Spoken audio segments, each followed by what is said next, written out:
Bom, boa noite a todos, sejam bem-vindos a mais uma de nossas reuniões abordando o tema Covid. Acho que essa é a nossa 50ª reunião aí na sequência sobre o tema.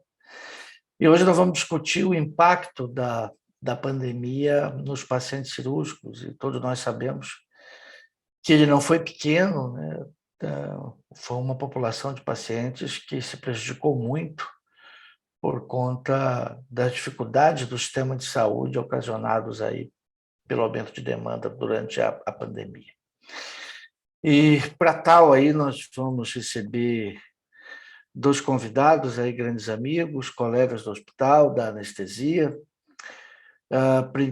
Cada um vai fazer uma apresentação, depois a gente vai para uma discussão. A ideia é de que o Francisco Fará também se junte a nós aí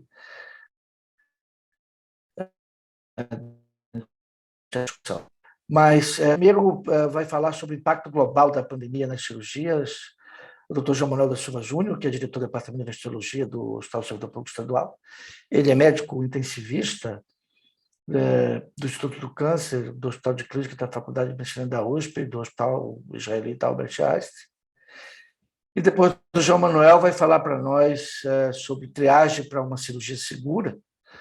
O Thaleson Silas Pereira, que é coordenador do Programa de Residência Médica em Anestesiologia do Hospital Servidor Público do Estado de São Paulo, e é coordenador do Programa de Residência Médica do Hospital São Luís, Jabaquara, Redidor, também. E participa do Núcleo de Ventilação Mecânica da Sociedade de Anestesiologia do Estado de São Paulo, da SAESP. João Manuel, Thaleson, obrigado aí pela presença importante de vocês. Vamos começar, então, aí com o João Manuel. João Manuel, por favor, fique à vontade aí, a tela é sua.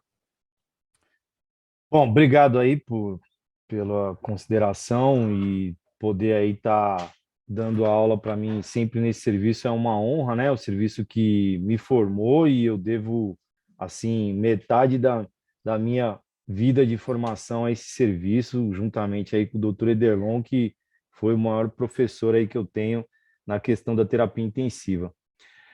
Eu vou começar compartilhando aqui com vocês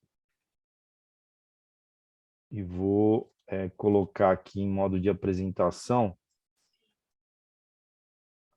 Vou colocar aqui a caneta que fica mais fácil. Bom, vamos lá. Então é o seguinte, a ideia é a gente tentar abordar essa questão do Covid e o impacto global, né, da pandemia nas cirurgias. Eu vou tentar mostrar de vez como é que foi o impacto no mundo inteiro e concentrar aqui no Brasil, primeiramente, né? Com certeza foi um desafio bastante grande. Eu acho que vocês estão vendo aqui, né? A apresentação está tudo certo, né? Tudo certo, João, segue em frente. Tá joia. Então vamos lá. Bom, não tem um conflito de interesse na apresentação, talvez eu mostre algumas situações, mas é só de cunho acadêmico mesmo. Primeiro ponto, a gente antes da pandemia já sofria um problema crônico relacionado com a fila de espera para cirurgias, né? Então, aqui só um exemplo, no Rio de Janeiro, é uma fila de espera de quase 7 mil, e no nosso próprio hospital a gente tem uma fila de espera que beira aí essa quantidade, né, de pessoas que ficam esperando para cirurgias. Então, não é fácil, né? E tem toda aquela questão logística que é travada em relação à cirurgia. Primeiro, o paciente vai procurar um médico, depois ele procura o atendimento primário, vai para a referência do especialista, o especialista faz a consulta, encaminha para o anestesista, fazer a avaliação pré-anestésio, volta de novo para o especialista, às vezes tem que fazer um ecocardiograma, e isso acaba atravancando mais ainda a nossa questão do procedimento cirúrgico, né? Só para a gente ter uma ideia, acho que um dos lugares que mais estuda essa questão de pacientes cirúrgicos é o Reino Unido, e a gente fez algum levantamento e comparou aqui com o Brasil. Em quantidade de cirurgias são bastante semelhantes, e a morte é um pouco maior aqui no Brasil do que no Reino Unido, né? Levando-se em consideração que os pacientes que evoluem para o desfecho desfavorável são os pacientes semelhantes, que são os pacientes mais idosos, né? O servidor estadual também tem uma peculiaridade, né? Quando a gente traz aqui para o nosso espectro mais comum, ele tem em torno de 16 mil cirurgias por ano, com um quantitativo de mortes que se aproxima em 5%, né, de cirurgias. Mas isso é porque a gente tem muitos pacientes idosos, a nossa média de idade é quase 68 anos e o nosso tempo de cirurgia é quase 6 horas, né? Então é bastante considerável. E aí, pessoal, veio a história da pandemia. Então, juntando toda aquela complexidade que a gente tinha anterior, veio essa questão da pandemia que complicou bastante a questão das cirurgias. Por quê?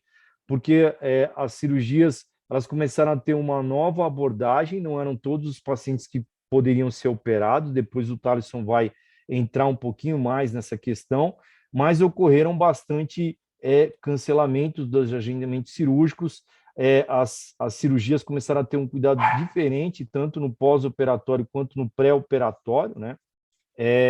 Começaram a ser tomados outros tipos de cuidados, com uma limitação do tempo de visita dos pacientes, e isso acabou atravancando, porque também, principalmente a situação da emergência e a terapia intensiva, teve um sofrimento maior, porque os pacientes que acabavam sendo mais atendidos eram os pacientes com Covid, então não tinha espaço muito para os pacientes cirúrgicos durante esse período, né? Isso aconteceu em diversas regiões do mundo, eu mostrei aqui um espectro só da Itália.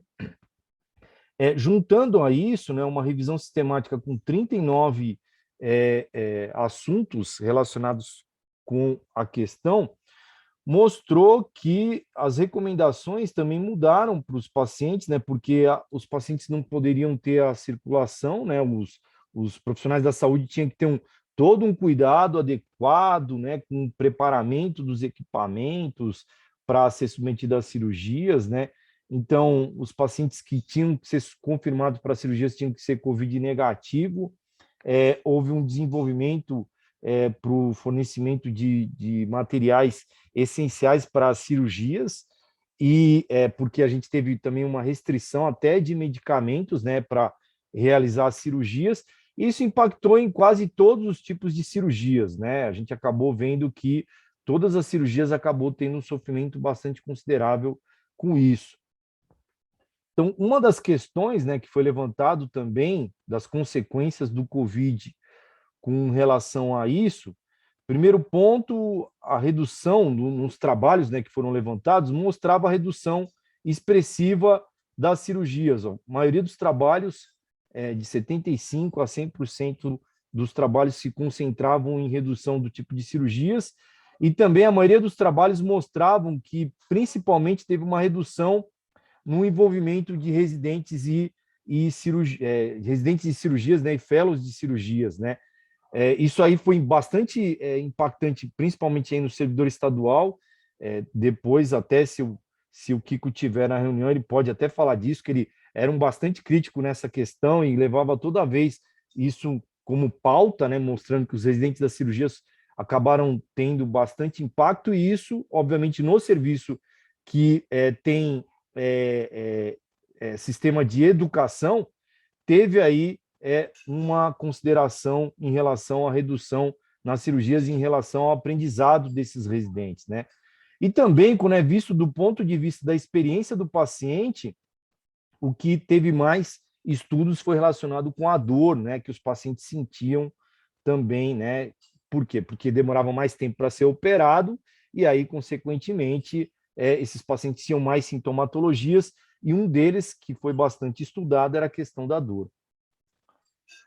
Além de todas essas questões da cirurgia, né, um impacto no que foi visto, né, é que quando a gente avalia do ponto de vista de número de procedimentos de urgência, teve uma queda considerável, né? Então, você vai ver, né, em relação aqui na época da pandemia e antes da pandemia, né? Então, a gente pode perceber que existia uma queda, cirurgias de emergência, cirurgias que não eram emergenciais, por exemplo, cirurgias oncológicas também acabou acontecendo isso, e a impressão é que acabou tendo dos pacientes, né, principalmente de cirurgias eletivas, também acabou acontecendo um aumento considerável, né, na impressão das cirurgias eletivas que a gente acabava observando.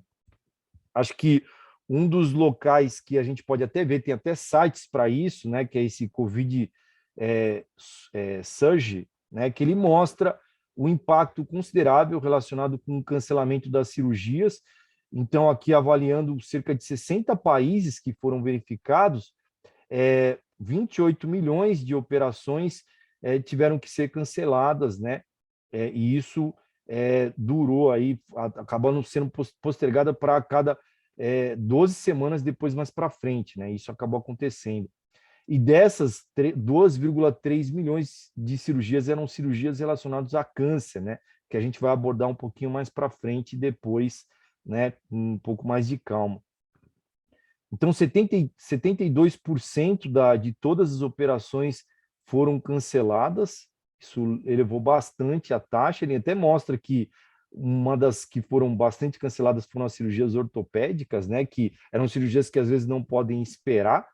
E também, obviamente, cirurgias de câncer, né? Que também são cirurgias que não poderiam esperar. Então, levando-se tudo isso aí, o problema principal é que quando é avaliado esse sistema, né, os países, isso ia demorar muito tempo para, quando terminasse a pandemia, ia demorar muito tempo para se recuperar isso. Ele mostra que a estimativa até 45 semanas depois disso para tentar recuperar, mesmo se você aumentasse o percentual em 20% das cirurgias, né? Então, isso ia demorar muito, muito tempo para a gente conseguir recuperar as cirurgias que foram canceladas. E só para a gente ter uma ideia, ó, dessas cirurgias que foram canceladas, né? Então, você vê aqui, cirurgias eletivas, teve muito mais cirurgias que foram canceladas do que cirurgias eletivas que foram realizadas em diversas partes do mundo, né? Que a gente acaba observando. Além de tudo isso, ó, quando é visto os tipos, né, de cirurgias que teve cancelamento, ó, a gente teve uma quantidade considerável em algumas regiões do mundo, por exemplo, cirurgias de câncer, e obstetrícia que teve um pouquinho menos, né, porque às vezes não dá para operar nessas cirurgias, não dá para esperar nessas cirurgias, mas se a gente olhar de um ponto de vista global aqui do início da doença, ó, o Brasil, ó, teve um percentual bastante considerável, né, que ficou em torno de 80% a 100% aí, que teve de cancelamento de cirurgias. Isso é considerável, cirurgias eletivas, né, no caso. E isso, obviamente, que é um impacto relacionado, esse atraso, né, vai criar um impacto, né, nas políticas governamentais depois. No Brasil isso foi visto, né, quando a gente visto o total de cirurgias emergenciais, de maio aqui até outubro de 2020, teve uma queda considerável em ambas as cirurgias. Interessante isso, né? Então, aqui, em relação às operações, menos 19% das operações, cirurgias emergenciais, menos 4%, né, das operações, né, que a gente acaba observando. Esse total acabou aumentando aí a questão dos cancelamentos, né, mais para frente, quando a gente verifica, tornando aí um decréscimo em torno de 40% no global de cirurgias, né? E esses cancelamentos, as cirurgias oncológicas, 43%, cirurgias benignas, né, que eram aquelas que poderiam ser mais postergadas, em torno de 81%, e cirurgias obstétricas, 26%.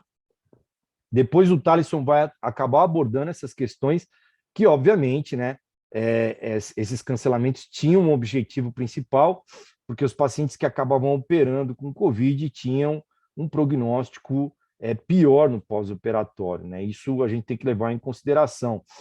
E o ideal é que, obviamente, você pega até mesmo cirurgias de câncer, eles falam que para você postergar em torno de 4 semanas. Só que a questão é assim, se a gente olhar, né, de um ponto de vista, você tem a questão do Covid, que tem que ser evitado e ela traz complicações, né? Se a gente operar esses pacientes com Covid, eles vão acabar tendo mais complicações. Mas também, pessoal, se esses pacientes forem operados, talvez eles acabem tendo aí a cura da própria doença deles, né? Principalmente se a gente pegar os pacientes com câncer, né? Será que o câncer pode esperar bastante tempo? Será que a gente tem essa possibilidade de ficar esperando, postergando essas cirurgias? Isso aconteceu, né? Eu mostrei para vocês o quanto que aconteceu, né? E o câncer, ele acaba deteriorando e o paciente acaba tendo mais disseminação da doença quanto mais tempo demora para operar esse paciente. Então, a gente tem duas direções, que talvez é andar um pouco mais devagar ou andar um pouco mais rápido nessa questão das cirurgias, e, obviamente, essas cirurgias têm que ser olhado de cada um de uma perspectiva diferente, né?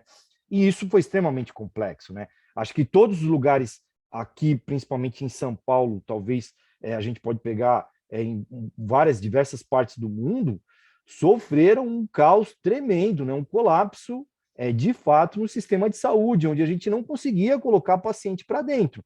Então, obviamente, em determinado momento, quando chegou aquele período de março, abril, a gente só estava atendendo Covid, não tinha nenhuma cirurgia acontecendo. Eram raras as cirurgias que estavam acontecendo, mesmo cirurgias emergenciais, como mostrei para vocês. Só que o câncer, né, como já falei, você tem casos que, né, quase 19 milhões de casos que vão avançando nos pacientes, a incidência é bem elevada, né?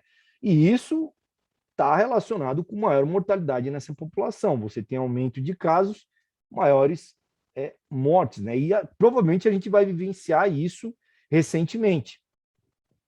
Eu gostei até desse anúncio, de um anúncio de laboratório, né? Como eu falei para vocês, mas o espectro é acadêmico mesmo, só para a gente ter uma ideia. Ó, entre 50 e 90 mil, né, pacientes, eu estou falando só dos brasileiros, deixaram de receber o diagnóstico de câncer durante a pandemia, né? Olha só para a gente ter uma ideia.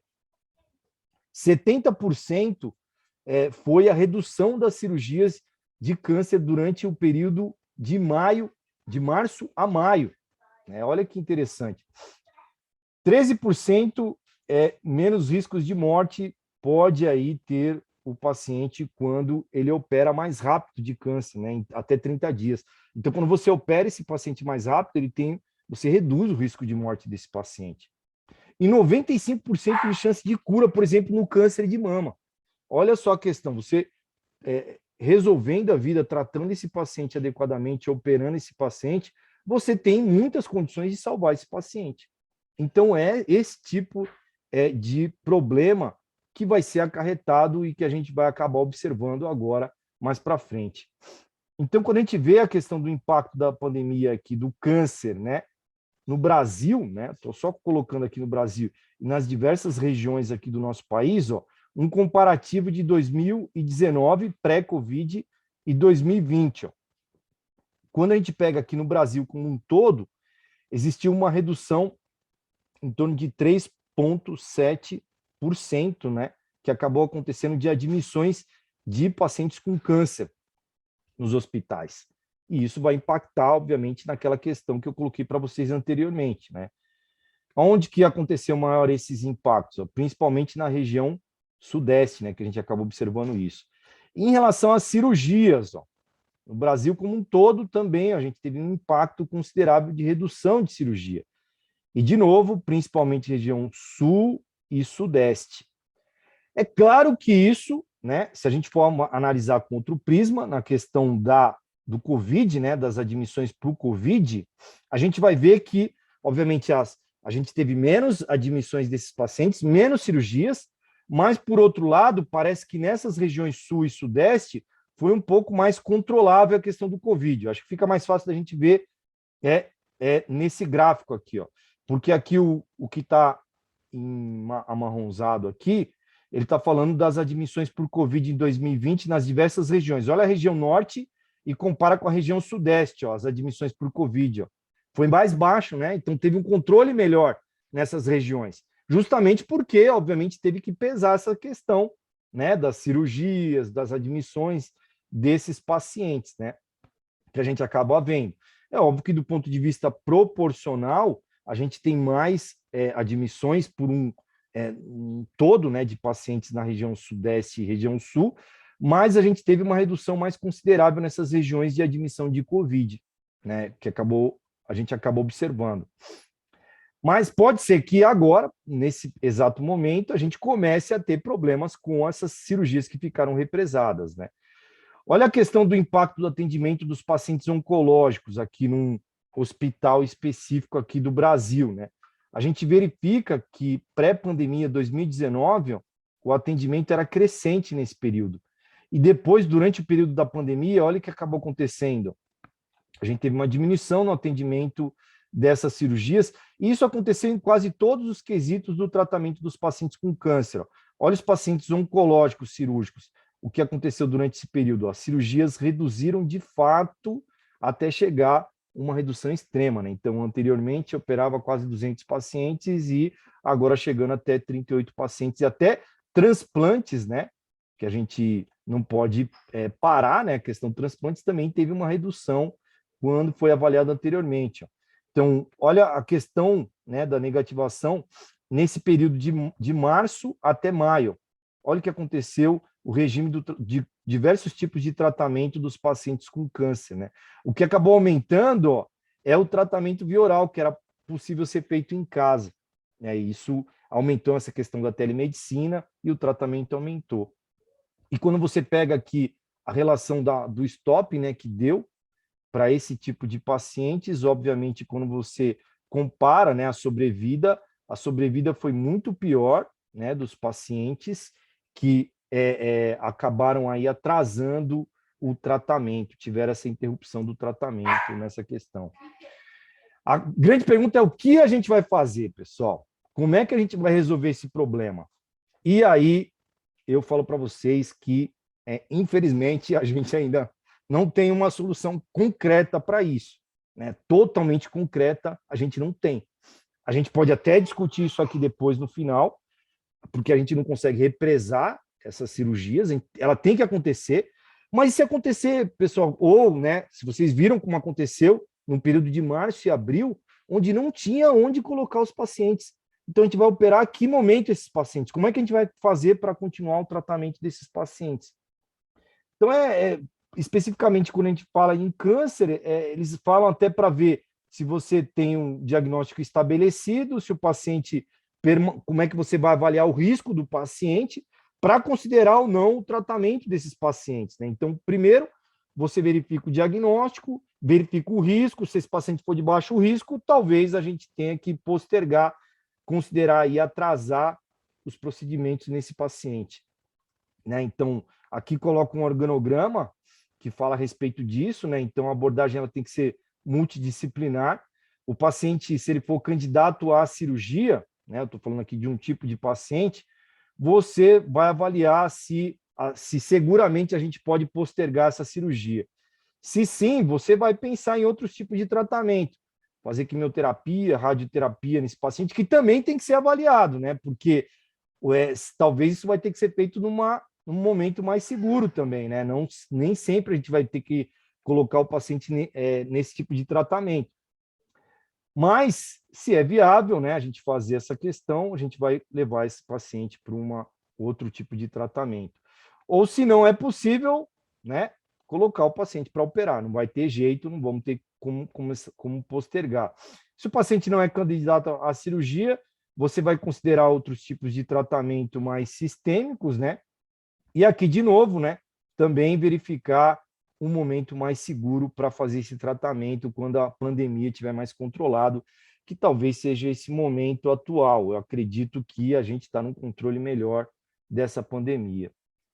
Então, pessoal, tem diversos tipos de questões, né? A questão do tempo que tem que ser avaliado, a gente tem que ter criatividades, né? Pensar em prioridades das questões, né? Auditar aqui para ver como é que a gente faz e juntar todas essas questões para sair, né, dessa situação.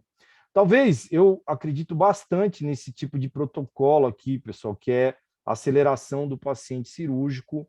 Isso já foi provado anteriormente, acho que um dos primeiros trabalhos aqui que eu trouxe para vocês, em pacientes sendo submetidos à ressecção hepática, onde ele mostra uma redução no tempo de internação desses pacientes com questões bem simples, né? Então, você internar o paciente no dia mais precoce da cirurgia, não precisa ficar internando um paciente antes, um tempão para fazer exames nesse paciente, no dia da cirurgia, minimizar a questão do jejum dos pacientes, no primeiro pós-operatório, pensar em mobilizar o paciente, aí está a questão da própria terapia intensiva, né?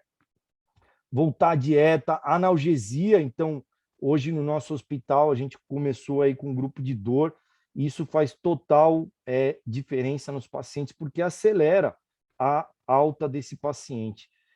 E, obviamente, começar já no segundo, no terceiro PO, ainda alta para esse paciente o mais rápido possível, né? Aqui, nesse tipo de cirurgia, foi mostrado que até 4 dias foi possível dar alta para esse paciente. Hoje, a gente tem diversas formas também de proporcionar analgesia segura, né? Com bloqueios, com ultrassonografia, onde a gente consegue visualizar direitinho o nervo e aplicar anestésico local, não precisa dar tanto opioides para os pacientes, né? Isso facilitou bastante a questão da analgesia dos pacientes. E aqui, ó, quando a gente avalia esse tipo de protocolo, né, numa cirurgia de alto risco, ó, a gente verifica que diminui, de fato, o tempo de internação dos pacientes. Aqui mostrando no Brasil, ó, a redução que proporcionou esse tipo de protocolo acerto em questões de infecção, de reoperação dos pacientes e até na questão dos óbitos dos pacientes. Então, a gente tem que pensar em algum tipo de conduta para isso, para tentar minimizar essas questões. Bom, eu fico aí depois para perguntas. Eu vou descompartilhar aqui minha tela e deixo aí com o Thalisson. Acho que era isso. Ok, João, muito obrigado. Excelente apresentação. Vamos aproveitar já e convidar o Thalisson agora. Pode, por favor, Thalisson, compartilhar sua tela para tentar passar para nós aí a preocupação que é quando nós estamos selecionando os pacientes que vão ser submetidos à cirurgia. O João destacou aí o malefício de você retardar o procedimento, em especial nos pacientes oncológicos, mas a gente sabe também dos riscos da cirurgia desse paciente, e por isso uma boa seleção é fundamental para o êxito. Né? Por favor. Vou compartilhar minha tela. Pronto. Tá ok já, tá ok. Estão me ouvindo? Excelente. Pronto. Pessoal, boa noite. É um prazer imenso estar aqui hoje para poder discutir exatamente com esse grupo aqui presente a respeito da triagem pré-operatória do paciente com COVID ou não acometido por SARS-CoV-2. E a intenção é exatamente tentar trazer inovações, que durante todo esse tempo existem mudanças e mudanças que trazem mais segurança para o nosso manejo de paciente cirúrgico, né? Um overview importante, né? Sem sombra de dúvida. Às vezes eu paro e fico tentando revisar na minha mente o que a gente passou, o que a gente vivenciou essa catástrofe, né? Só para você ter ideia, em 29 de dezembro, no Washington Post, são exatamente os 4 casos iniciais de SARS-CoV-2, supostamente os 4 casos iniciais, de uma pneumonia viral que não se respondia adequadamente à antibiótica terapia e o manejo para um provável H1N1. Isso se tornou cada vez mais incidente, a progressão foi exatamente essa que nós vivenciamos de forma assustadora, desde o dia 29 a 31, quando começa a disseminar de Wuhan, e aí atinge exatamente o nível global. Exatamente com essa perspectiva de descontrole, o novo coronavírus tomou proporção e tivemos a anunciação da pandemia. Tivemos, então, o anúncio da pandemia. Mas por que falar de SARS-CoV-2 ou da pneumonia associada a esse vírus com correlação paciente cirúrgico e a nossa triagem pré-operatória? Os nossos pacientes cirúrgicos, principalmente cirúrgicos de alto risco, cirurgia de grande porte, são expostos a alto risco de complicação pulmonar pós-operatória. O vírus tem seu nicho de atuação exatamente pulmonar, ele vai atuar no pulmão do paciente. E esse acometimento, que gera, por sua vez, uma SARA grave, uma SDRA grave, gera uma redução da capacidade residual funcional. Esse pulmão é frequentemente acometido e esse grau gera uma hipóxia. Ou seja, imagine um paciente cirúrgico que tem uma probabilidade alta de complicação pulmonar, por exemplo, um score ARISCAT, que é um score que avalia o risco desse paciente evoluir para complicação pulmonar, e ele desenvolva, por sua vez, no pós-operatório, a infecção e a pneumonia pelo SARS-CoV-2. Ou seja, essa mortalidade vai ser muito mais acentuada nesse paciente, porque ele já tem inflamação cirúrgica, agora ele vai ter uma inflamação pelo novo coronavírus. Isso, é claro, vai ser um grande desafio para nós, e nós já vivenciamos isso, pacientes que estavam assintomáticos e desenvolveram, por sua vez, a infecção pelo novo coronavírus no pós-operatório, e é um grande desafio no manejo desses doentes. Exatamente por isso, se a gente for recapitular antes do acometimento viral, antes de ter o vírus, os pacientes cirúrgicos considerados de alto risco para complicação pulmonar, eles podem ter uma mortalidade alta. Só para você ter ideia, as complicações são pneumonia, derrame pleural, são, por sua vez, embolia pulmonar, atelectasia. As complicações pulmonares aumentam até 5 dias a taxa de internação de UTI. Então, vou aumentar, prolongar a internação desse paciente em terapia intensiva. E a probabilidade dele ter uma readmissão em UTI chega a quase 13% dos casos.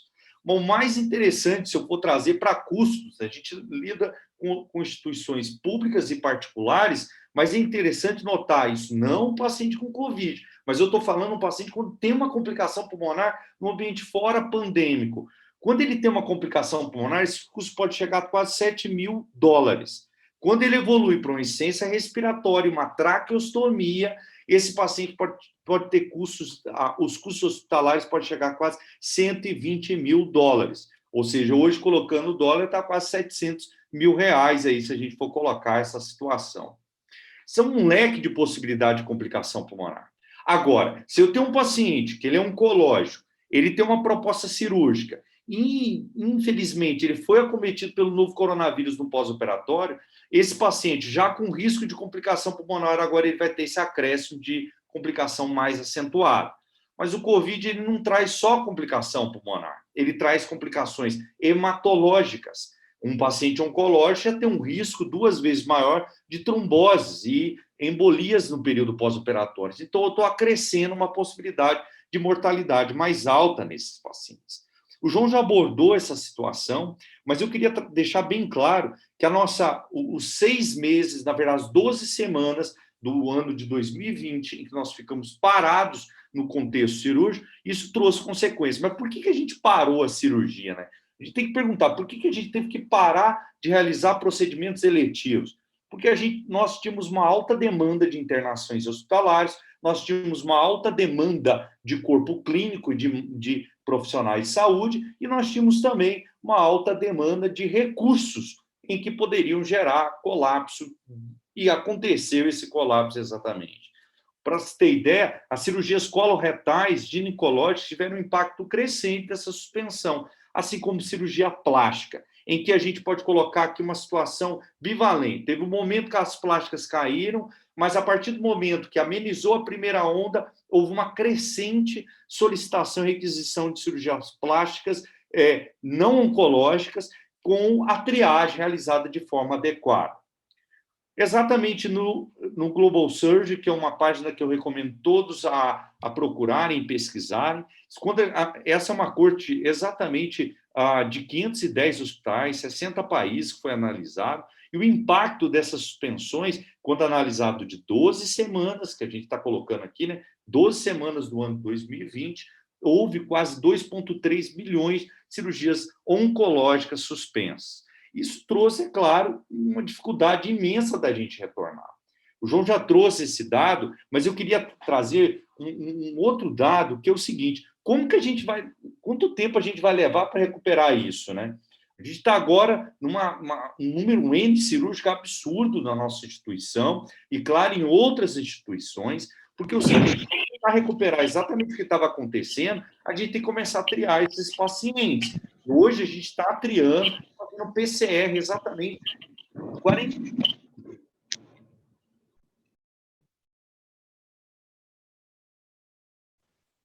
Thalisson, acho que ficou mudo. Você está sem som, Thalisson. Está sem som, Thalisson. Opa, desculpa. Voltou? Voltou. Ótimo, desculpa. Se a gente for analisar exatamente esse impacto cirúrgico que nós temos aqui ao longo do tempo, o volume cirúrgico global, para se aumentar em 10%, levaria para exatamente 90 semanas para a gente recuperar isso. Se a gente aumentar em 30% essa cirurgia, a gente vai ter que exatamente a gente consegue reduzir para 32 semanas esses pacientes, certo? No Brasil, essa taxa, essa redução foi em torno de 34% dos nossos procedimentos. Agora, olha o que aconteceu com esse paciente, que isso daqui é um relato bem interessante. Nós temos um paciente aqui antes da pandemia e pós-pandemia. E, na verdade, não acabou a pandemia. Pelo menos 6 meses aguardando o procedimento cirúrgico. O paciente com um M de metástases ainda pequeno, o paciente com provável proposta curativa, um câncer de colo direito, e esse paciente evoluiu com um grau de metástases não curativa mais pela espera. O que combinou isso? Esse paciente tinha medo de procurar o hospital, ele tinha exatamente uma dificuldade extensa para acessar a linha hospitalar por causa exatamente do colapso presente. Dentro do contexto cirúrgico, a gente tem exatamente do paciente cirúrgico com câncer, todas essas possibilidades são presentes.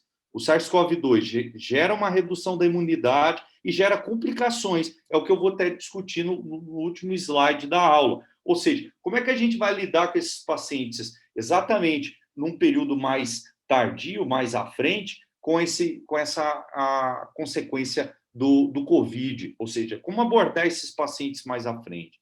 Então, nós temos um leque de possibilidades de consequências em pacientes que têm câncer, por exemplo, de colo, câncer de próstata, câncer coloretal, e quando ele é acometido pelo SARS-CoV-2 e, por sua vez, ele tem essa imunossupressão. A probabilidade mais alta desse paciente ter uma mortalidade antes mesmo da cirurgia. Isso daqui é interessante, né? Agora eu vou focar nisso. Por que a gente tem que exatamente tentar evitar o procedimento cirúrgico quando o paciente tem, por sua vez, o acometimento pelo SARS-CoV-2? Por causa da complicação pulmonar e da mortalidade alta. Exatamente numa corte multicêntrica, analisada, de quase 500 hospitais envolvidos, foi analisado exatamente com PCR e análise de pacientes que tiveram acometimento pelo SARS-CoV-2 7 dias antes da cirurgia e 30 dias após. Esses pacientes tiveram uma mortalidade de 24% em 30 dias. O fator de risco analisado foi o sexo, a idade, a asa 3, asa 4, o porte cirúrgico também é fator determinante, e se a cirurgia era de emergência ou não. Ou seja, envolve quase exatamente os fatores de risco para complicações cirúrgicas desenhadas. A gente precisa voltar, a gente precisa operar, esses pacientes precisam dar passos para otimizar esse fluxo cirúrgico, senão vai gerar um efeito em bola de neve. Aí, né? Então, o que foi feito? Né? Esse estudo é bem interessante, exatamente no pico de ocorrência em Nova York, em um hospital ortopédico. Eles pegaram 99 pacientes e fizeram PCR para esses pacientes. Desses pacientes analisados, 12 eram infectados, e desses, 7 eram exatamente assintomáticos, ou seja, 58%. Então, não tem como triar os nossos pacientes exatamente só por sintoma. O senhor tem febre, mialgia, astenia? Então, não dá. Então, essa é uma estratégia que a gente tem que estar lembrando. Ou seja, triar os nossos pacientes exatamente por sintomas, ela se torna-se falha. Nós temos que aliar com um diagnóstico mais acurado, com sensibilidade e especificidade alta.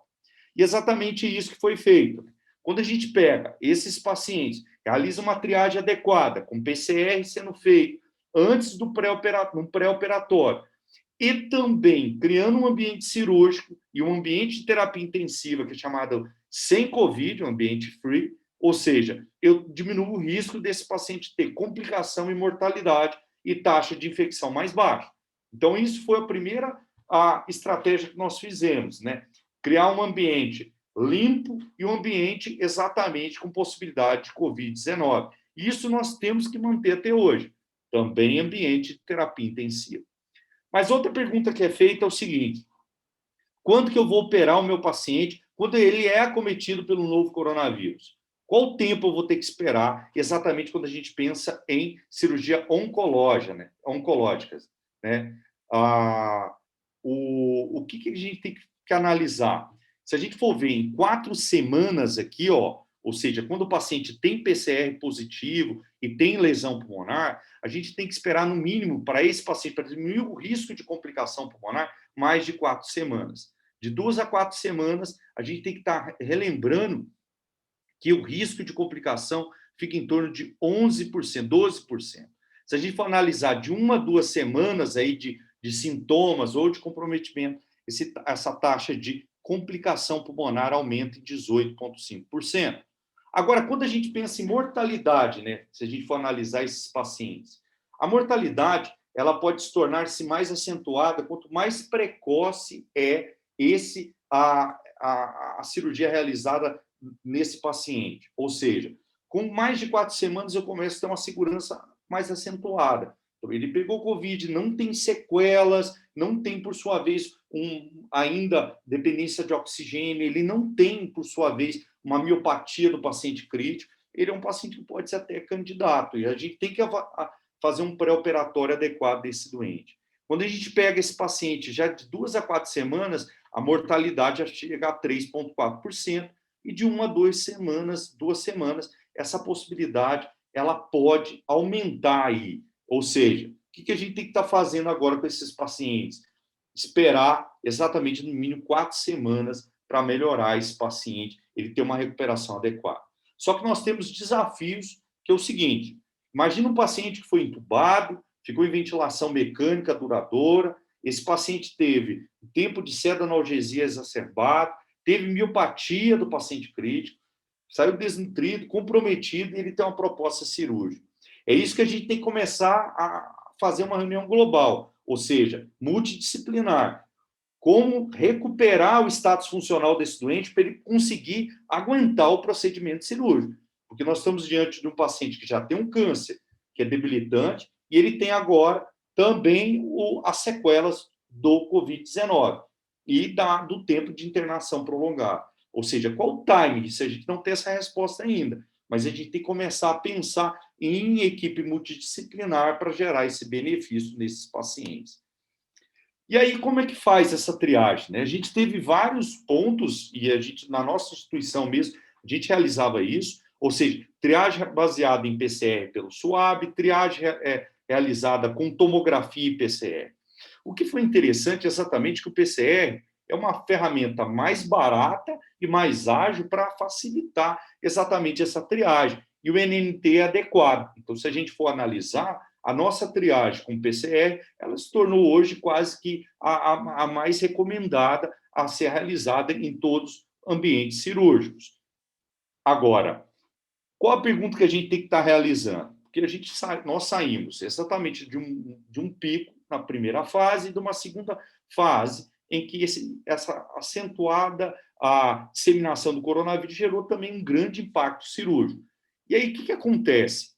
Na corte canadense analisada, então eles pegaram os pacientes canadenses, eles pegaram essa corte canadense e eles pegaram o seguinte, compararam com os Estados Unidos, onde estava o pico exacerbado pelo novo coronavírus, e exatamente avaliando a possibilidade de você anestesiar ou realizar a cirurgia num paciente que está acometido pelo novo coronavírus. Então, em 12 de janeiro de 2021, a prevalência de casos de Covid-19 era de 0,2% no Canadá. No Canadá era de 0,2%, enquanto nos Estados Unidos era 2,7%, uma taxa bem alta ali nos Estados Unidos. Só para você ter ideia, nessa corte canadense, se a gente pegar exatamente com a prevalência até baixa, comparada à americana, para cada 500 cirurgias que fosse realizada, o risco de operar um paciente com Covid-19 era de 77%. Então, o primeiro dado que a gente tem que ter é que, para liberar de forma adequada e diminuir esse risco de contaminação, a gente tem que ter uma prevalência de casos de Covid baixa. Por exemplo, aqui analisada, quando a prevalência é abaixo de 0,2, 0,1, o risco de mortalidade é mais baixo desse paciente cirúrgico a ser analisado. E no grupo cirurgia cardíaca, né? A gente sempre se pergunta, porque a cirurgia cardíaca também é um grupo cirúrgico que não dá para esperar. A gente está agora tratando de só câncer, e no grupo de pacientes com cirurgia cardíaca. Não tem como exatamente esperar que esse paciente pode evoluir para uma complicação aguda e irreversível. Então, as medidas são exatamente essas. A gente realizar a proteção de todo mundo, o PCR realizado a 24, 48 horas antes do procedimento, a adequação desses pacientes dentro do ambiente cirúrgico, no ambiente free, no ambiente sem presença de pacientes acometidos pelo novo coronavírus, não ter esse contato. O ambiente pós-operatório também vai ter que ser em UTI, sem qualquer presença de outro paciente acometido pelo novo coronavírus, vão ter impactos nessa mortalidade. Para triar esses pacientes, a gente tem que imaginar da seguinte forma: o que eu tenho que estar realizando? Eu tenho que tentar entender qual o tipo cirúrgico esse paciente está exposto. Ou seja, a cirurgia de emergência, ela tem que ser realizada o quê? Até 1 hora. Emergência não tem como esperar. A cirurgia de urgência, ela tem que ser realizada até 24 horas. Exemplo, a cirurgia de fratura de colo de fêmur. A cirurgia de fratura de colo de fêmur é uma cirurgia de urgência. É uma cirurgia que, quanto maior o tempo de espera, maior a taxa de complicação e mortalidade nesse grupo de pacientes idosos ou não idosos. As cirurgias urgência eletiva é aquela que dá para esperar até 2 semanas. É aquele tumor que está com uma progressão acentuada, em que dá para reavaliar esse paciente diariamente. As eletivas essenciais, exatamente, são um grupo de pacientes oncológicos, a gente está lembrando, e também as cirurgias cardíacas que não entram dentro do contexto emergência e urgência. Eletivas não essenciais, aqui a gente poderia lembrar das cirurgias plásticas e estéticas, por sua vez. Como é que a gente vai fazer, né? Se o paciente tem cirurgia de emergência, está lá, houve rompimento, abscedado, tumor abscedado, ou seja, cirurgia de emergência, a gente vai fazer cuidados exatamente para esse paciente, que pode estar cometido pelo novo coronavírus, e de cara realizar também um swab. Por que é importante a gente realizar esse swab nesse doente? Para a gente documentar se, por sua vez, esse paciente não teve uma infecção pós-operatória. Então, isso é importante também a realizar nesse paciente. Se a cirurgia é uma cirurgia de urgência eletiva, a gente tem que estar lembrando o seguinte: procedimento de alto risco, fazer a triagem de sintomas, é claro, associada a um RT-PCR. Não tem como realizar em cima desse doente exatamente só triagem por sintoma. A gente tem que realizar, né? Se esse paciente, por sua vez, tem um procedimento de baixo risco, cirurgias de hérnia, cirurgias, por exemplo, de membro inferior, por exemplo, varize, etc., as recomendações também são de realizar PCR exatamente de 24 a 48 horas nesses pacientes. Ou seja, o RT-PCR é mandatório nesses pacientes na triagem pré-operatória. Só que é o seguinte, pessoal, eu vou trazer um problema para a gente poder encerrar, que vai ser um dos problemas mais frequentes para nós na anestesia e também na terapia intensiva. Porque é o seguinte: como que a gente vai preparar esses doentes que foram acometidos pelo novo coronavírus, tiveram um quadro grave, tiveram exatamente esse comprometimento pulmonar e multissistêmico? Como é que a gente vai preparar esse paciente para uma cirurgia, por exemplo, uma cirurgia de câncer? Como que a gente vai ter que otimizar? Isso é bem difícil, porque nós temos um paciente que teve uma debilitação, ele caiu dentro do performance status dele. Ele é um paciente que hoje ele saiu muitas vezes de um ASA 2 para um ASA 3. Ele é um paciente que já tem, por exemplo, um pulmão já comprometido, uma capacidade funcional baixa. E aí? Ou seja, esse paciente, é fundamental que nós devemos realizar nesse paciente o quê? Uma otimização nutricional, uma otimização de fisioterapia em cima desse doente, preparar esse paciente, evitar preparo de colo, por exemplo, as cirurgias coloretais, evitar esse tipo de preparo para gerar mais consequências de perda volêmica nele, realizar no intra, aí a gente está pensando no intra, uma terapia guiada por meta, analgesia adequada, e no pós-operatório realizar também sempre o manejo de aceleração de recuperação desse doente. Ou seja, tudo isso do pré, intra e pós deve ser lembrado desses pacientes.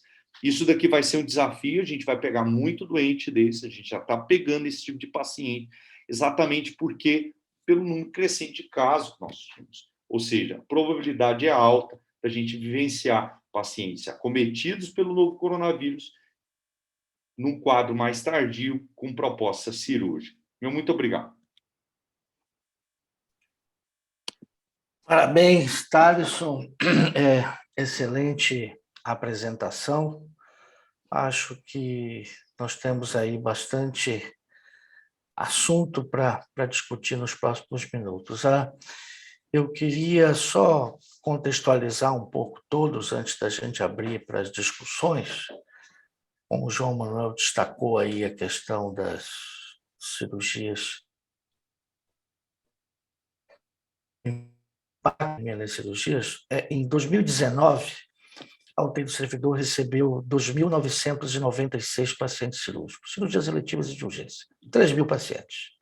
Em 2020, esse número caiu para 1.520, ou seja, uma redução aí de 50% nos pacientes cirúrgicos mais graves, aqueles que necessitam de suporte no pós-operatório na terapia intensiva. Isso por si só aí dá uma ideia do quanto a pandemia impactou para essa população de pacientes. E uma outra contextualização, antes da gente passar adiante para as perguntas, Thaís ou Augusto, eu gostaria que vocês passassem para nós aí qual é o nosso número de pacientes com testes positivos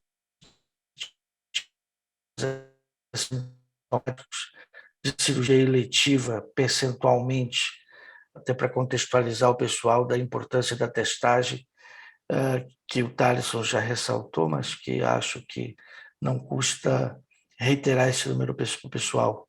O Augusto ou Thaís, se vocês quiserem passar aí essa informação. 2%. Acho que a Thaís não está, Augusto, ela tinha aparecido aqui, mas não está. O Augusto, você tem... Eu tá aí, Thaís. Eu estou. No início da pandemia, Derlon, a gente chegou a ter 6% de PCR positivos em pacientes cirúrgicos. Agora, a Andréia colocou aqui, porque eu não estou mais seguindo essa planilha, em torno de 2%. Mas acho que no início da pandemia a gente chegou a ter 6% de pacientes cirúrgicos que faziam PCR para cirurgia e que eram assintomáticos, e 6%, que é um número muito alto, perto dos outros hospitais. E uma outra coisa importante aí da iniciativa global de Covid em pacientes cirúrgicos é de mostrar que de cada 4 pacientes cirúrgicos com Covid, 3, esse diagnóstico é de pós-operatório e não de pré-operatório. Eu acho que esse é outro ponto muito importante, que a gente tem que entender, que às vezes a gente até cuida, prepara, traz o paciente para o hospital com um teste positivo, mas a gente acaba tendo situações que dificultam a realização da cirurgia, e aí esse paciente, a gente precisa checar depois de alguns dias, novamente, esse paciente. Não é seguro você submeter esse paciente que já ficou uma semana no hospital sem a gente ter essa... Aí eu queria saber a opinião de vocês sobre isso, Thaís, Thales, João. Derlon, eu acho isso super importante, porque a gente vê isso direto, né?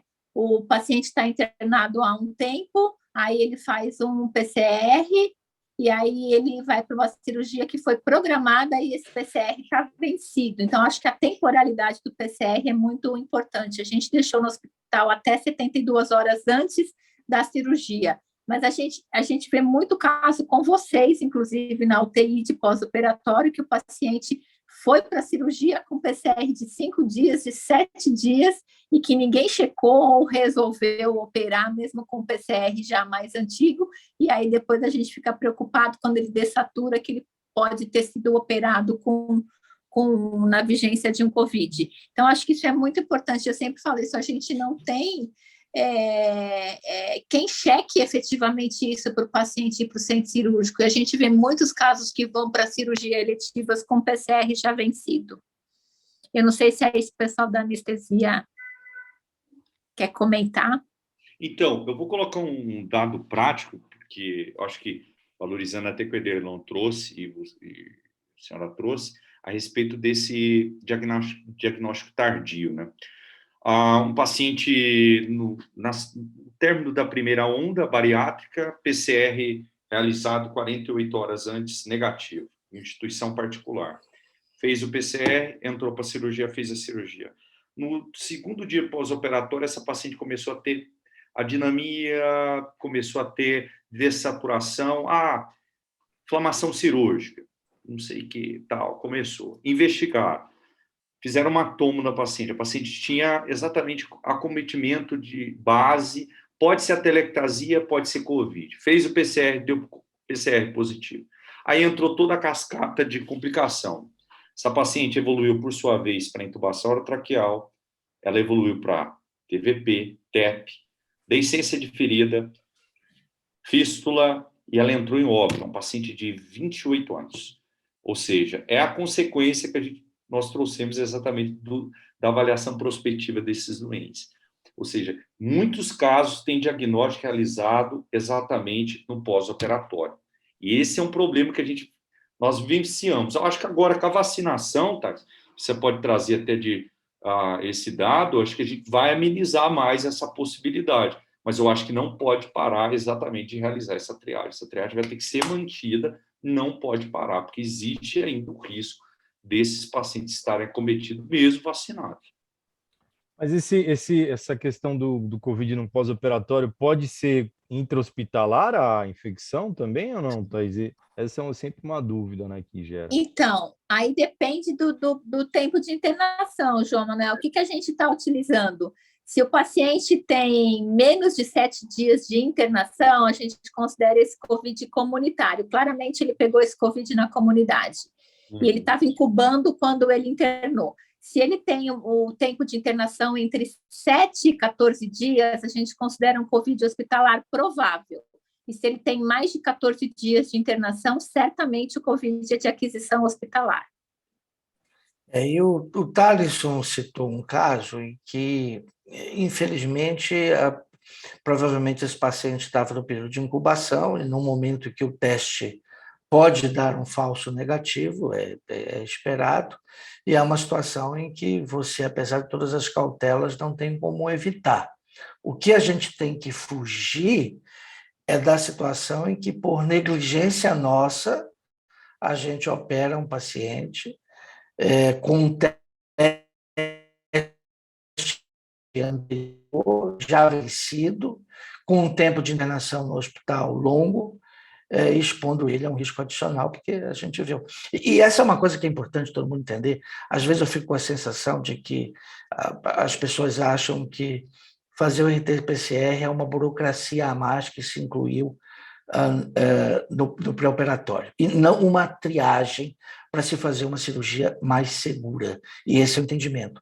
Precisa entender que a resposta inflamatória desencadeada pelo procedimento cirúrgico, ela tem um impacto muito grande num paciente que tem uma infecção com um potencial de uma resposta desregulada do hospedeiro. Quer dizer, todo o problema está no fato da resposta à agressão pelo vírus ser uma resposta desregulada. E se você tem uma agressão cirúrgica, isso é mais um fator importante, principalmente no doente oncológico, que tem uma resposta já alterada, a chance dele desregular nessa resposta é maior. E todas as evidências mostram o quanto as complicações do pós-operatório e a mortalidade aumentam nesse paciente. Então, é claro, a gente sabe que a gente tem que evitar retardar uma cirurgia de um paciente oncológico, nós temos que fazer todos os esforços para viabilizar condições para ele ser submetido a essa cirurgia. Mas, do outro lado, a gente não deve submeter esse tipo de paciente a uma cirurgia com ele infectado, onde a gente vai ter um risco maior. Então, esse cuidado nós temos que ter. Então, Luciano, de mão levantada aí, se alguém quiser fazer algum comentário antes do Luciano, ou a gente passa direto para ele. Luciano, por favor. Posso falar? Vamos lá. Vamos colocar um pouco de pimenta num assunto um pouquinho diferente. Eu acho que foi um temor que nós tivemos, todos nós tivemos no início da pandemia, vários tipos de questionamentos que poderiam aparecer, principalmente de ordem judicial. Primeiro, a aula que o João e o Thaleson deram, duas aulas excelentes, práticas, do ponto de vista como eles têm uma vivência também em hospitais particulares, e que esse tipo de demanda costuma ser mais frequente, as pessoas, infelizmente, têm uma noção maior de direitos, aquela coisa, chegaram a enfrentar, é só uma pergunta objetiva, chegaram a enfrentar algum problema? Olha, cancelaram minha cirurgia, vou entrar na justiça, vou processar todo mundo, chegaram a ter algum problema? Não, não. Nesse período crítico, não, viu, Luciano? Acho que as pessoas realmente, elas mesmas acabaram se policiando. É isso. Dificilmente. É porque houve ameaças. O que eu trouxe, Luciano, esse caso clínico que eu trouxe dessa paciente de 28 anos, a família também ficou super tranquila, exatamente da possibilidade da paciente estar no período assintomático. Exatamente isso. Que é bem difícil isso. Agora, eu quero aproveitar, eu vou até fazer uma pergunta para a Thaís, eu acho que exatamente isso. Thaís, no teu ponto de vista, você acha que a triagem pré-operatória ela vai ter que manter por longos períodos aí, né? O que você acha? Eu acho que sim, Thaleson, eu acho que sim. Você sabe que no início a gente era um pouquinho reticente, né? Porque a gente não acreditava muito no PCR, né? A gente falava, não, mas a gente não é um método de triagem. Mas, assim, depois que a gente começou a ver os casos e as chances de complicações operatórias, sem dúvida, e é o exame padrão ouro, né? Então, não tem jeito. E eu acho que não deve nem substituir por outros testes, como o antígeno. Eu acho que tem CRT-PCR, nós vamos ficar com isso durante muito tempo, porque a pandemia vai ficar muito tempo. Então, para cirurgia eletiva, não tem jeito. Eu acho que a gente vai ter que fazer. Mas eu queria focar na temporalidade, entendeu? Porque não dá para ser um teste que você fez há 7 dias. Ele tem que ter pelo menos 72 horas, 96 horas antes da cirurgia. E agora a gente tem teste que o resultado sai no dia seguinte, não tem como você falar que você não conseguiu fazer, entendeu? Então, acho que não tem jeito, a gente vai ter que continuar fazendo sim. Luciano ia finalizar a ideia dele, não? Acho que ele tinha alguma coisa para falar mais, né? Porque ele perguntou isso, não sei o que ele... Não, eu acho que ele concluiu. A Andrea tem insistido muito na ideia de fazer 3 testes de antígeno. A minha impressão é que hoje, com o resultado da RT-PCR saindo no dia seguinte, não há justificativa. E veja, aquele dado da coorte da cirurgia global de Covid, ele é muito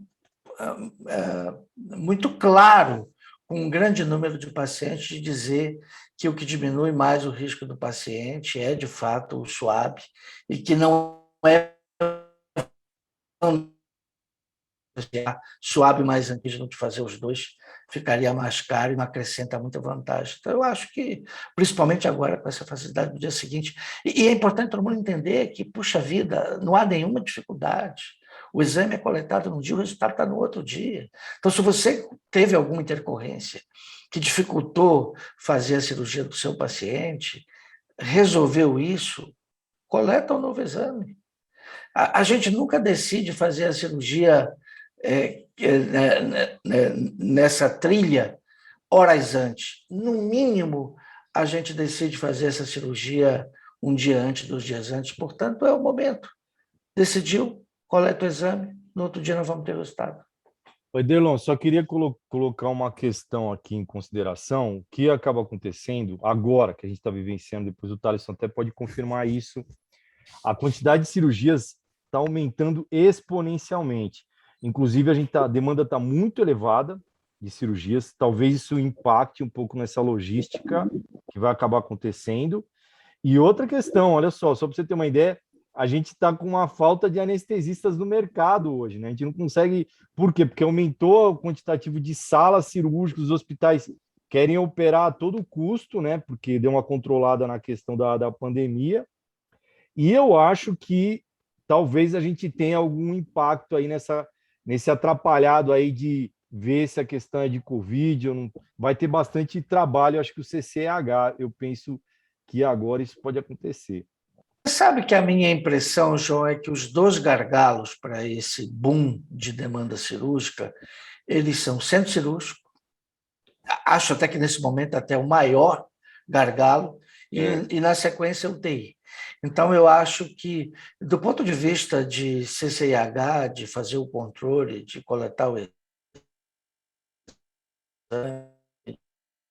exame, porque diminuiu o paciente com Covid, eu acho que não será um problema. Né? Eu tenho a impressão que o gargalo centro cirúrgico, nesse momento, ele é o maior, e em seguida vem o TI. Eu também acho.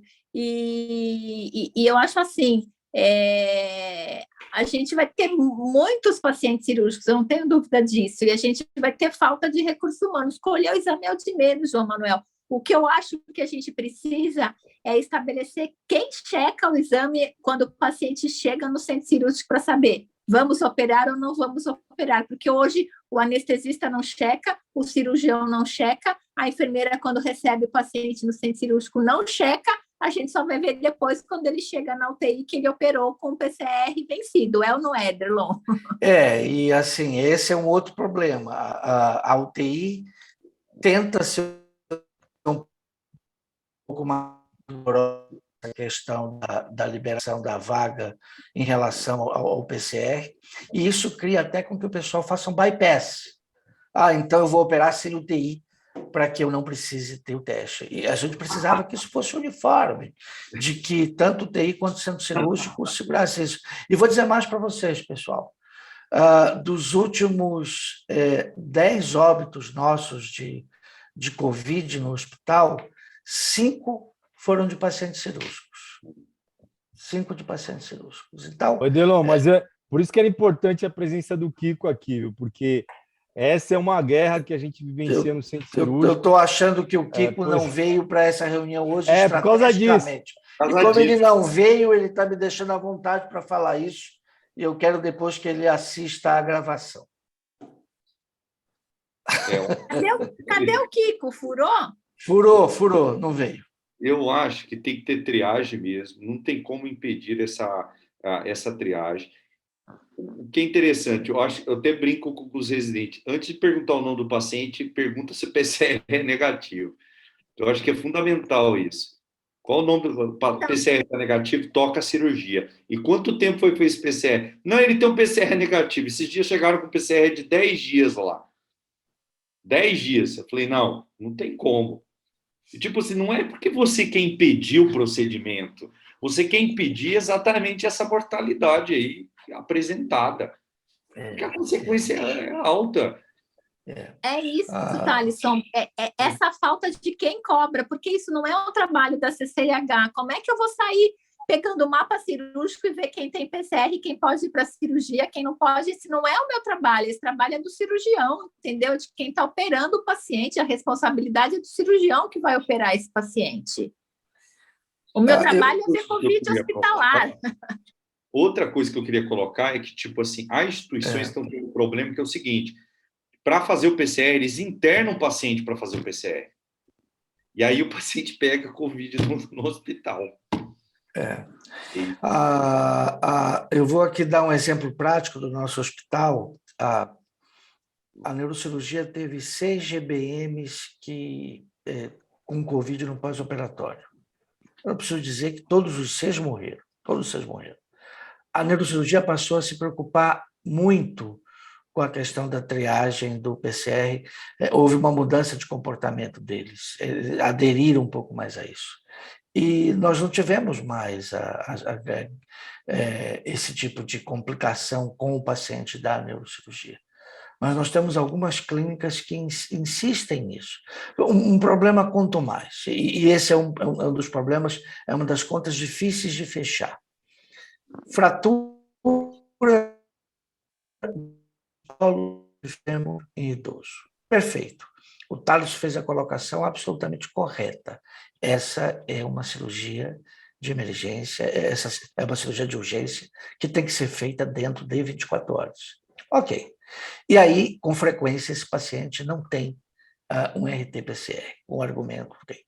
Na minha opinião, se eu tenho a situação de que esse paciente, um paciente idoso, ele vai operar dentro de um período inferior a 24 horas, nós temos que considerar o benefício para ele da cirurgia ser feita nesse momento.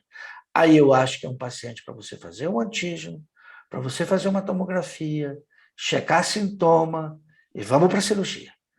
Agora, o duro é quando você tem alguém que traz uma fratura de colo de ferro, com 72 horas no hospital, com 96 horas no hospital, tentando argumentar que é uma cirurgia de urgência que precisa fazer tipo de situação. Eu digo, não, o paciente já está aqui há 96 horas, agora nós saímos daquele cenário em que ele teria o benefício de ser operado nas primeiras 24 horas. Não sei qual é a impressão de vocês sobre isso.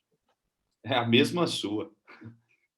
A impressão é a assim, mesma. até a André colocou uma questão que é bastante interessante, né? Como o nosso hospital ele é um hospital de ensino, a questão da residência também traz aí um problema, né? Porque o pessoal quer operar tudo e às vezes não passa direito os trâmites que estão sendo planejados, né? E isso acontece bastante, né? A cirurgia da ortopedia, cirurgia geral, tal. Isso é uma coisa que é difícil de controlar, não é tão simples como a gente imagina. Você sabe que esse é um problema sério, porque cirurgia é uma situação em que a questão do desfecho ela não é uma coisa de curto prazo. E quando você quer operar, e você não pensa que você quer operar com qualidade de resultado, você tem dificuldade de enxergar o impacto de complicações como essa tem no resultado do teu trabalho. Então, a gente tem que... Nós estamos diante desse momento de um desafio muito grande. Eu diria que o maior desafio pós-pandemia é o desafio do paciente cirúrgico.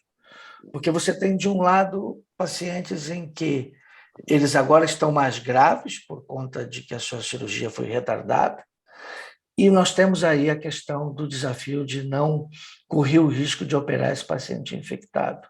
Então, temos que ter essa responsabilidade. Nós sabemos o quanto operar esse paciente infectado impacta no prognóstico dele.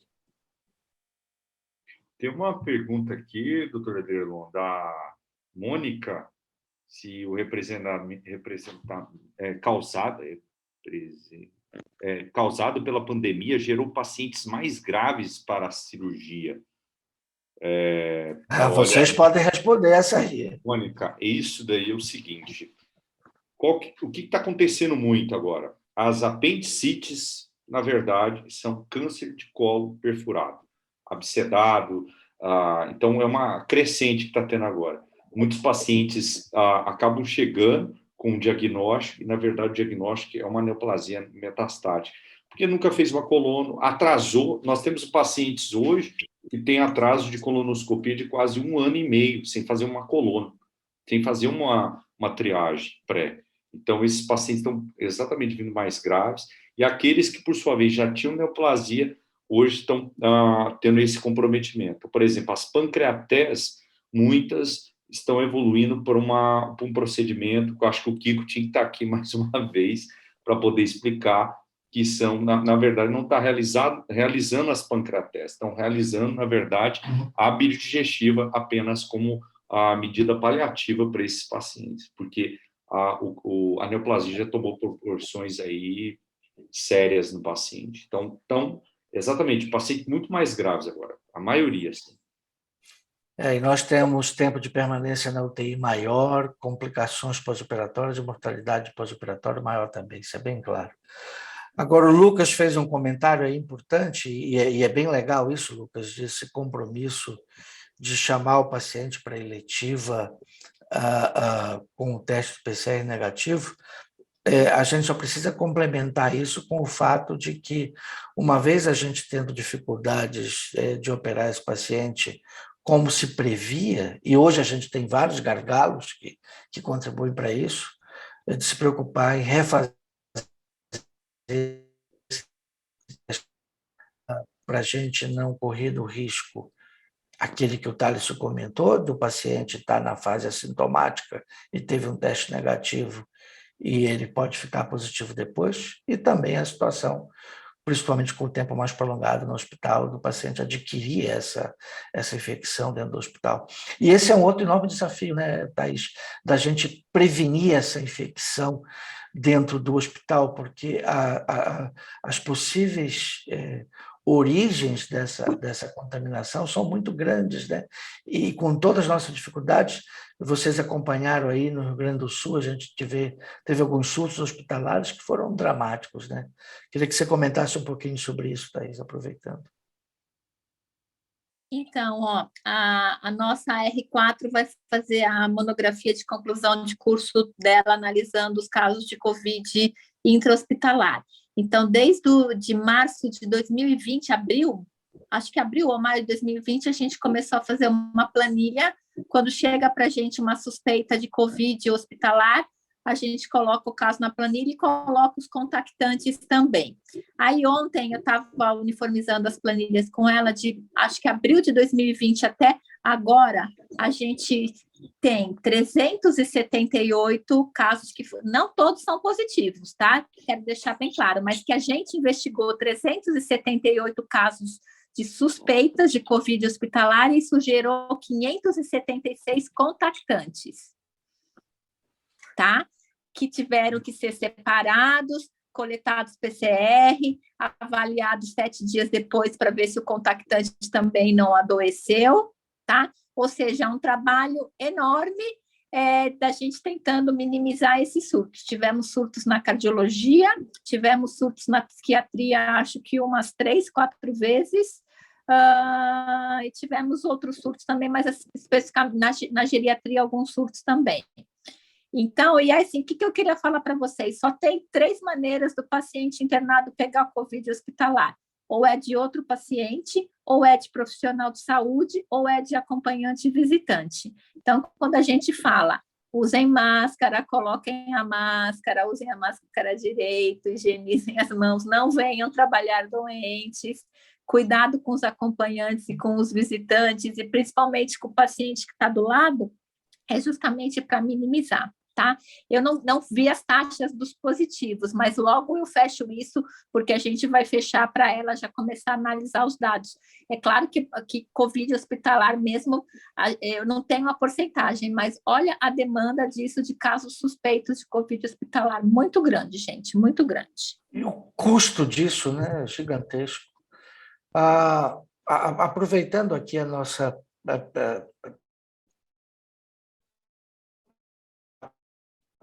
aqui pessoas da cirurgia, temos anestesia, infectologia. O Lucas comentou das cirurgias eletivas da geral, e eu diria que esse não é um grande problema. Esses pacientes geralmente chegam, de fato, bem triados. Nós temos um problema importante, que são os pacientes de cirurgia geral admitidos pelo pronto-socorro. Muitos desses pacientes, a cirurgia deles não é realizada dentro de 24 horas. Tem muitos desses pacientes que a cirurgia acaba sendo realizada num tempo maior. E esses pacientes acabam indo para a cirurgia sem ter um RT-PCR. E aí, com dificuldade de coletar isso enquanto o paciente está na emergência, precisávamos mudar isso. Nós precisávamos, de alguma forma, liberar que o paciente que está na emergência e que tem a perspectiva dele ser um paciente que vai ser submetido a uma cirurgia, que ele está sendo estudado, que ele está sendo preparado para caminhar para uma cirurgia num período aí de 48 PCR. Eu acho que essa é uma coisa simples da gente criar esse processo. Não sei qual é a impressão de vocês e o quanto isso eventualmente possa ser útil.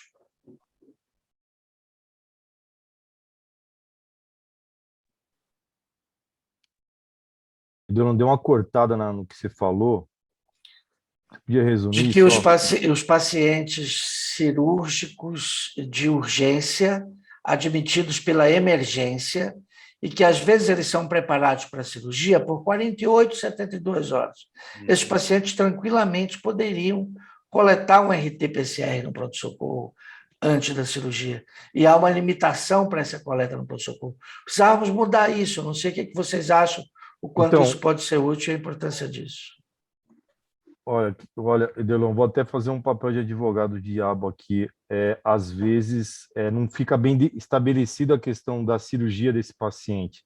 e é definido assim meio que antes de 24 horas. O paciente às vezes fica até internado, mas não tem a definição adequada para isso. Tem muitos casos desses que você está falando, por exemplo, a ortopedia, é possível que isso aconteça, mas alguns casos da cirurgia geral às vezes não acontece.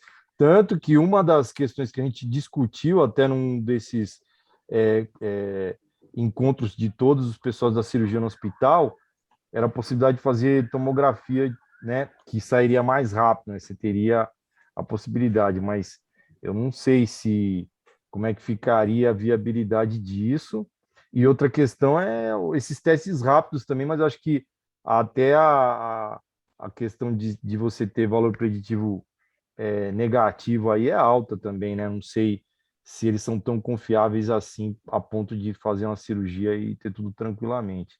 Mas eu acho que é uma opção em alguns casos. Não sei se vai funcionar em todos os casos ficar coletando PCR, a não ser que o paciente ele entra na cirurgia, já colhe o PCR, aí fica um pouco difícil. Um hospital que eu trabalho, não, um hospital do câncer, eles colhem de todo mundo no pronto-socorro, colhe de todo mundo. E já o paciente já entra, já coleta o PCR. Mas todo mundo que vai ficar internado, né, João Todo mundo que Manuel? vai ficar internado, sim, exatamente. Todo mundo vai ficar internado. Então, eu acho que esse é o ponto. Se eu tenho um paciente que está em investigação para possibilidade de cirurgia, esse paciente vai ficar internado, eu não vejo nenhuma limitação para que a gente colete um RT-PCR dele. E se considerar, inclusive, que o custo de um RT-PCR é menor do que o custo de uma tomografia para o paciente, do ponto de vista de exposição à radiação, enfim, a gente tem que considerar essa possibilidade, na minha opinião. Eu não sei como é que funcionaria isso do ponto de vista... Aumenta custos hospitalares também. Né? Não sei. Aí acho que a Thaís vai saber melhor, o pessoal da Infecto aí saberia melhor avaliar essa questão. A gente também colhe de todo mundo que vai ficar internado, só que a gente está trabalhando com o teste de antígeno e não com o PCR, né? Mas todo mundo que interna também tem o teste de antígeno para a gente poder direcionar para qual enfermaria vai. Agora, eu acho super válido ter o PCR para quem vai ficar internado. A gente só precisa viabilizar isso no pronto-socorro, porque vocês já foram no pronto-socorro ultimamente? Então, eu já fui lá agora, tá um inferno mesmo. Se tiver um caso de Covid lá, nós estamos lascados, porque superlotação. Esse é um problema. Turma, alguém gostaria de fazer alguma pergunta aí, algum comentário?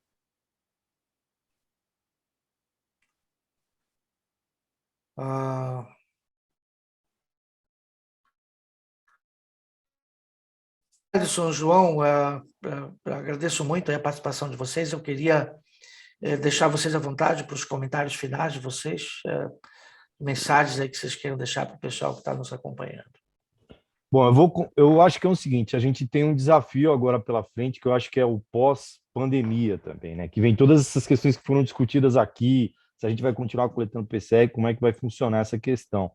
E, obviamente, os pacientes que ficaram represados, né? Vai ter, agora eu acho que uma enxurrada aí de pacientes cirúrgicos e a gente vai ter que se programar para isso. Então, algumas soluções vão ter que existir durante esse período.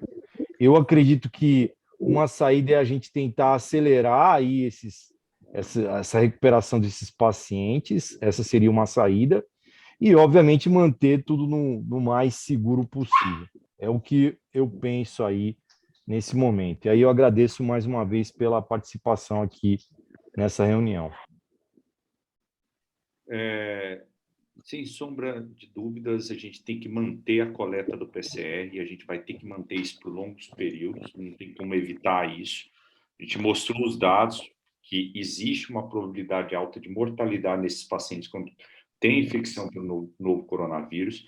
Outro problema que a gente vai ter que sentar, discutir, é a triagem desses pacientes e o manejo deles depois do acometimento pelo Covid, ou seja, as consequências deletérias que esses pacientes vão apresentar ao longo do período. Ou seja, a gente tem que saber o que vai fazer com esses pacientes, porque há muitos tem redução do performance status, redução dessa qualidade de vida, e tem uma proposta cirúrgica aí que provavelmente pode ser curativa.